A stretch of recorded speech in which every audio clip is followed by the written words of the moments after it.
Dar tare frumos pe aici, până ne-am găsit traseul dimineața asta și noi să mergem pe la Beiuș și după aceea să mergem de la Beiuș la... A, e tati.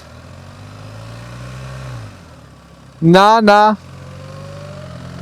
A, încă două și ai scăpat. Du-te larg, întotdeauna te duci larg. Da, hai că mai este până la accident.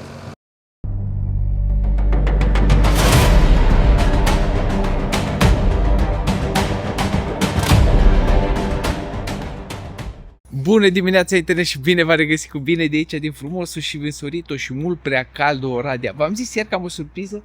Astăzi Alex, pe care l-ați văzut când plecam încolo, care era proaspăt posesor de permis, acum e și proaspăt posesor de motor și mă va însoți pe drumul către Cluj. Și nu numai că mă va însoți, pentru că el trebuie să-și facă revizia imediat de 1000 de kilometri și nu are suficienți, trebuie să mergem spre Cluj the long way round, pe calea lungă. Așa că ne-am făcut un traseu foarte fain prin munți, ceea ce și pentru mine după atâtea zile de autostradă sună ca o gură de aer curat.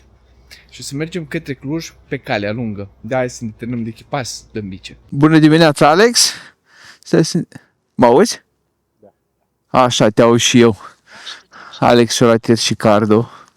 Și acum ne auzim ca oamenii. Să știi, Alex, că oamenii de acasă nu o să te audă pe tine, deci dacă vrei să le zici lor ceva pentru clip, îmi zici mie și transmit eu mai departe. Da. Când auzi le, e la maxim. Nu știu ce direcție, deci tu direcția aia, până auzi le, și atunci e la maxim. Pornește-ți motorul să călzească un pic. Ceva. Le-ai dat la minim atunci. Ceva. Pornește-ți motorul să încălzească un pic.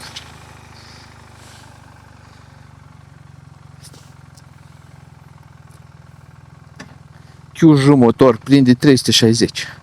Scrie acolo. Așa. Ai indicator de încălzit motorul? Nu ai. Nu. Lasă-l un pic. Indicator de motor încălzit, știi? Vezi cum am eu dungele astea. Aia înseamnă că până acolo n-am voie să trec de turația aia, încă că nu e încălzit, știi? Și pe măsură ce se încălzește, dungele astea o să dispară. Da, te iei după, știi? Turația la relativ. Nu contează. Că în viață, zic, în general. Nu treci de 5.000 acum până nu-ți faci revizia, dar după aia o să treci. Liniștit. Mergi liniștit în față, că știi și drumul, tu o să dai ritmul.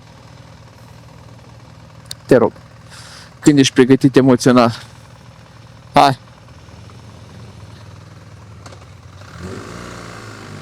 Sper că am luat tot. Important e că am luat conservele. Mulțumesc. Domnișoară, ce program aveți din seară? Mie îmi zice să facem o stânga. Cred că de aici pot să-mi opresc cruise controlul, nu prea o să avem pe unde să mergem.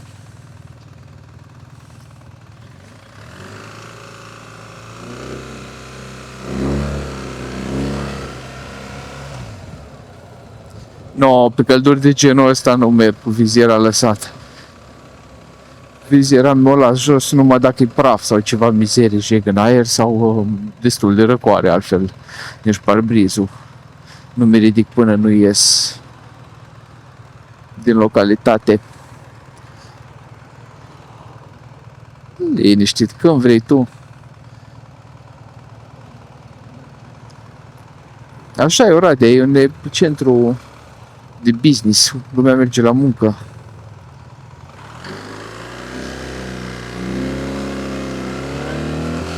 Da, l-am lăsat pe ăsta să treacă, eu nu o să merg după până nu mă asigur eu. Dar de ajungă, nu problemă.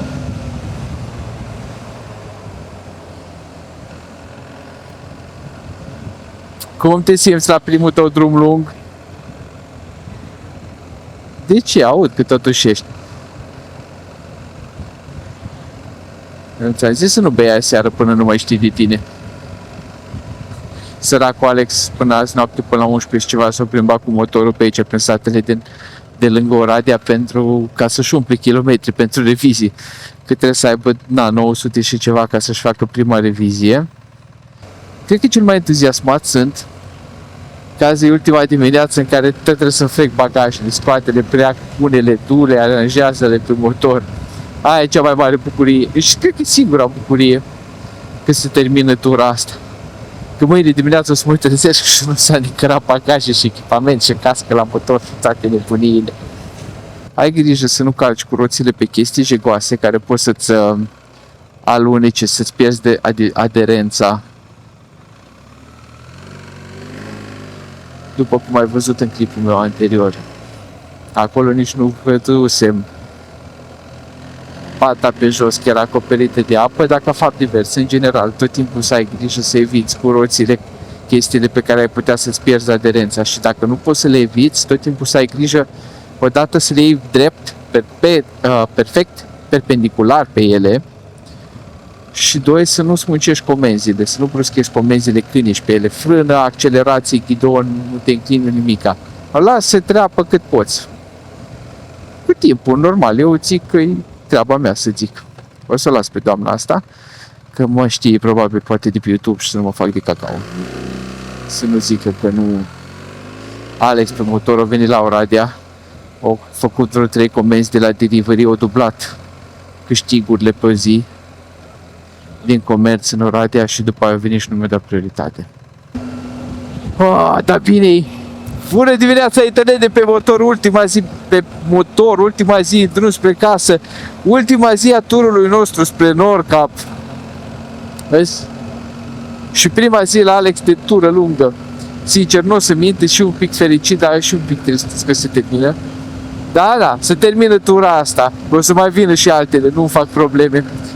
Cât de curând, de păcate, nu cred că anul ăsta, că nu mai am curajul necesar după ce am cerut 3 săptămâni de concediu să mai permit să mai cer, mai dați-mi niște concediu, nu? Dați pe la toamnă, așa, o săptămână, 2.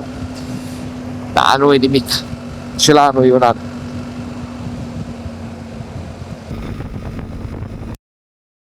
Uite, prin ce loc frumos m-a dus Alex. Pentru că n-am mai văzut de mult munți și timpul să mă aducă pe la Șesc undeva. Acum suntem undeva între județele Bihor și Arad și mergem în direcția Alba. Mergeam mai devreme spre Arad și acum am făcut o stânga spre Alba. Sper să se mai răcorească, că văd că avem ceva păduri și verdeață pe Waze în față. Sper să mai trecem prin ceva zone pădurite, să mai răcorească un pic, că de călduri nesăturate. Adică, imaginați-vă, 29 de grade și ora 8 fix. Deja este transpirat, merinoul pe spate, simt umidități și ventilația mare, tot spatele mi-e deschis în momentul de față. Da. Vedem ce ar fi, că la 10 și ceva 11 ar trebui să ajungem la nu suntem în trafic. O ardem pe explorare în dimineața asta, se pare că am găsit ceva drumuri care până mai devreme, într-adevăr, erau drumuri DGS. Da, e tare frumos pe aici, pe unde venim. Suntem undeva între satele Tinca și... nu sat, că nu pot să zic, dar municipiul de Iuș. Și foarte drăguț. Avem și Păpușoi, avem pe Alex pe un Chiuj în față, avem ceva localnic cu un alt fel de Chiuj în față. Aia e Cuba, nu-i Chiuj, da, aproape. Dar tare frumos pe aici, până ne-am găsit traseul dimineața asta și noi să mergem pe la Beiuș și după aceea să mergem de la Beiuș la Bucea, care e un traseu iar pe care l-am făcut recent când am venit din camping de la Glăvoi. Și super drumul ăla, e foarte fain. Nu e greu, nu e nimic, e pur și simplu frumos. Uite, drum de GS. Și avem cale ferată.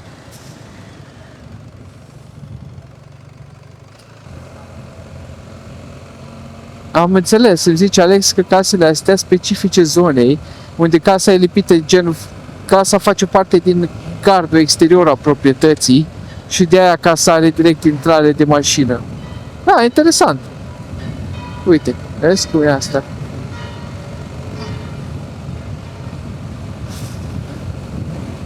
Foarte interesant și nu mai sunt în alte zone ale țării, n-am mai văzut. Da. Aici stau rudele lui Cociș. Dar e certat cu ele, au probleme, ca toate rudele de la proprietăți. Nu se înțeleg de la proprietăți și au zis că mai bine nu oprim decât să se certe iar în dimineața asta. Dar pune el într-o zi mâna pe terenurile alea bune unde crește, ce aici crește floarea soarelui, din satul Râpa. Să rămână până dimineața. Tatat că a plecat cu casca nelegată și pentru asta trebuie să tragem pe dreapta să facă 20 de flotări. Ca să nu mai uite altul să plece cu casca dezlegată. Și să nu mai văd cu casca dezlegată motocicleta. Hai. Ultimul drum până acasă. Ultima porțiune, Doamne ferește. Ultima porțiune de drum până acasă. 147 de kilometri de aici, din Beiuș. 2 ore 45, mai facem o pauzică, probabil.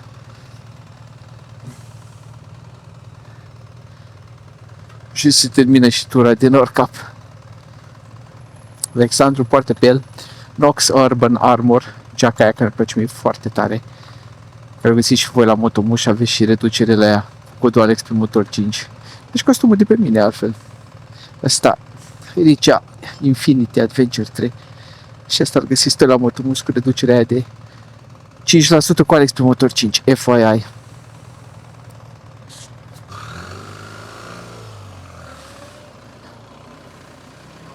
De bici de la Beiuș spre Bucea, pe care o găsiți și pe drumul european care duce la Cluj.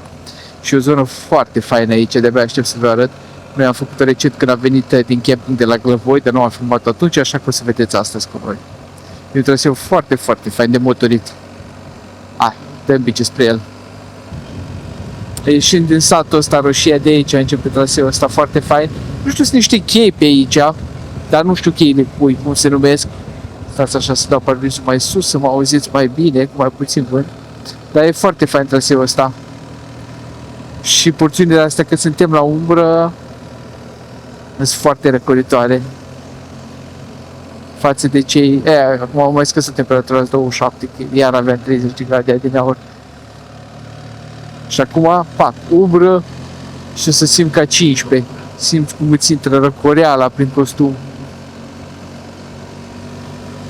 E foarte fain de condus pe aici.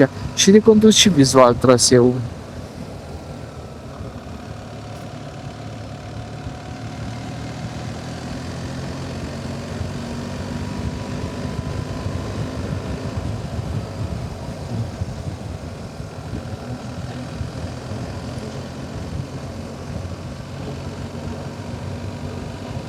Știu, mergem tot înainte, nu-i nimica.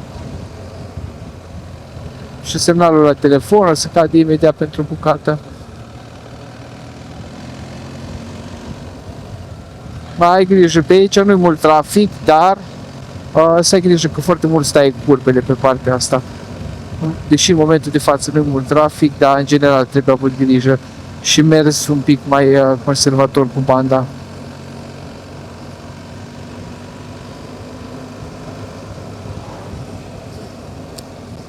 Era corică bine, da, a scăzut temperatura la 23 de grade.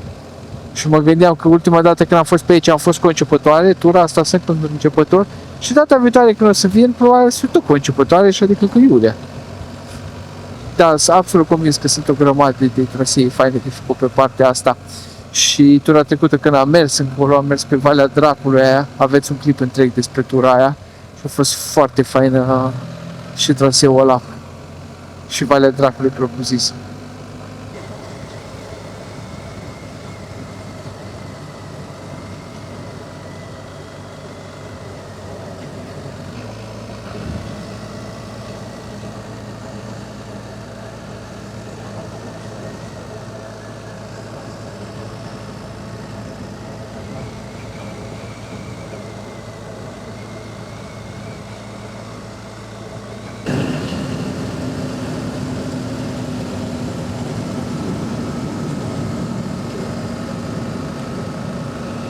Asta e, tati, acum a venit notificarea Sharp Curves Ahead. Astea coci switchback-uri adevărate, sunt pe tine adevărate, cu grijă, da? Tu uiți unde vrei să mergi și tu ești la banda ta, nu tu ești la cealaltă. Bravo! Și mai avem una spre dreapta. Hai că să las un pic de distanță între noi. Că nu vine nimica din vale. E, tati. Na. Unde ți s-o duci? Ce făceai? Na. Tocmai.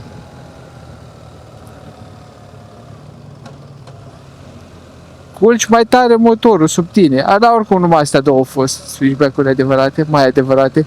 Eu mai iau după notificările de pe Waze. Împingi dacă vezi că ieși cu motorul pe contrasens. Exact, împingi mai tare. Cum era în momentul de față, era pe dreapta serpentina, trebuia să împingi mai tare pe ghidon în dreapta. Că nu ai fi căzut, nu cădeai, nu se întâmpla nimica. Și bineînțeles, privirea în față, unde vrei să mergi, nu în fața rocii. Nu te panichezi să te duci spre, cum se cheamă, parapet, nu nimic. Tu ești stat în față, ridici întotdeauna privirea unde vrei să mergi. Nu-i nimic, bine că nu a venit nimic pe contrasens. Hai, cu tur Alexandru, ești pregătit? Te vedem 1, 2, 3, 4, 5, 6. Gândește-te așa, dacă ar trebui astăzi să faci stervi, ar fi 48 de bucăți. Vezi că vine mașină? Încetuțu, da? Nu te grăbește nimeni, te uiți în față unde vrei să mergi. Hai, bravo! Dacă ar fi pe sterviu, ai avea 48 de bucăți de făcut de astea astăzi. Acum numai 6 sau nimica toată, nu?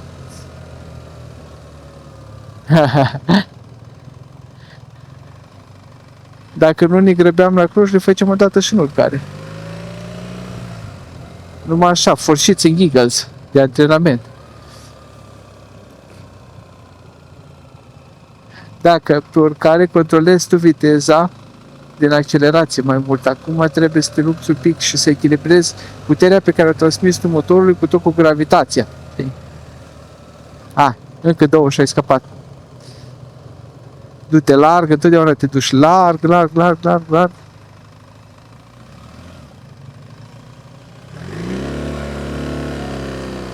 Așa, bravo. Hai, ultima. Vezi, după ce ieși odată în decor, restul sapă de ploaie. Sau nu în decor, unde ești tu, pe contrasens. Nu te mai uite concentra când ești pe motor. Uite și ăștia sunt frați de-a noștri. Vrei crezi că îți mai permiți, ți-a luat motor, nu-ți mai permiți 2 hobby-uri scumpe. Îmi pare rău. Bun. Exact. Hai, acum chiar să mergem spre Bucea și după aia direcția cu Edin și Clujul. A few moments later. N-ai niciun ghinion, nu te mai plânge atâta. E o lecție foarte bună, vezi cum se filtrează coloanele acum, dacă sunt 40 de grade și care vă uitați de acasă la mine, nu mă săriți în cap, nu mă interesează părerea voastră, nu o să stăm pe 35 de grade pe motor, efectiv nu putem să stăm în coloana asta, îmi pare rău. Grijă aici la curbe, mergi încetul și la mașină, nu vine, hai.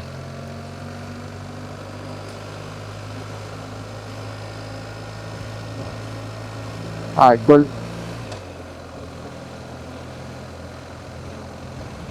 Da, hai, că mai este până la accident. Încetuț, noi nu trebuie să ne grăbim la fel de tare ca colegul din Ungaria. Nu vine nimic, hai, liniștit.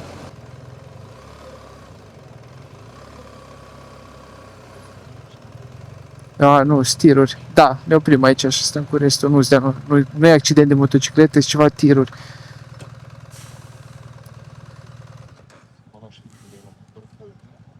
Gata, hai.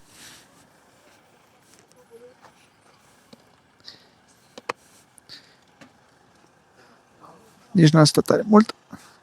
Stai așa să mut motorul, că nu pot să mă sui din poziția asta.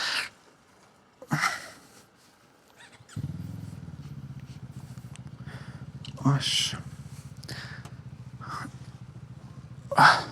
Hai. Nu stau, hai. Pregătești și mergem. Mulțumim frumos. Hai, Vida. O curs căcată pe drum, mulțumim. Salutare, colegii. Cu ce-a fost accident? Ce naiba? Sau e ceva în spate în măgăoaia asta? Nu, în asta din față. Cine știe? Iar să continuăm, vreau să văd indicatorul cu Cluj-Napoca. Grijă că e nisip pe mijloc. Exact pe mijlocul nisip. Cred că am trecut indicatorul cu Cluj-Napoca și nu l-am văzut. Da, dragii mei, am ajuns în Cluj-Napoca! Exact la cât? 21 de zile după ce am plecat. 3 săptămâni. Exact 3 săptămâni ne-am întors acasă. Hai să-i dăm bici să vedem pe Iulia, să ne vedem pe Sici. Când eu ajuns cu motociclitul pentru o săptămână. Mă așteaptă puiul meu acasă, nevasta mea frumoasă, în brațe să o strâng. Să o iubesc și să o sărut, să mă strângă de gât. Nu știu foarte bine versurile astea, dar nu contează. Ce mi-a place lui Alexandru să vorbească în spatele meu singur. Data viitoare pun și lui microfon 4 ore jumate, 5 numai l-ascultați pe el cum vorbește singur. Hai! Uite-te la ea! Și cealaltă ușă, că nu încap! Hello! Poftiți! Și cealaltă ușă, că nu încap cu gețile!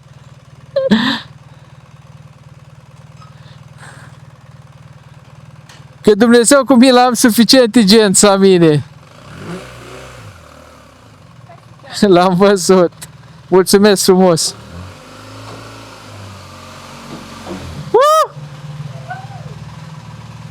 Hai qua!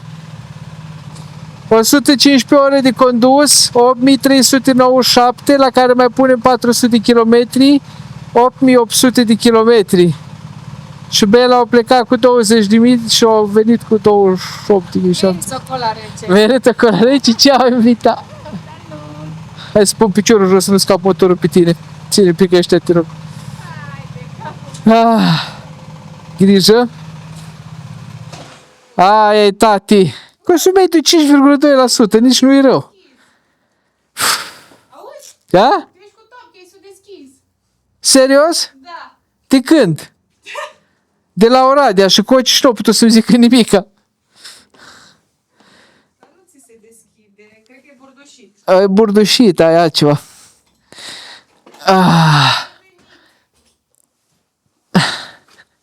Deci asta a fost ceva grea zi, să mor eu. Da. Numai începător pe motor să nu fii. Cu începător pe motor.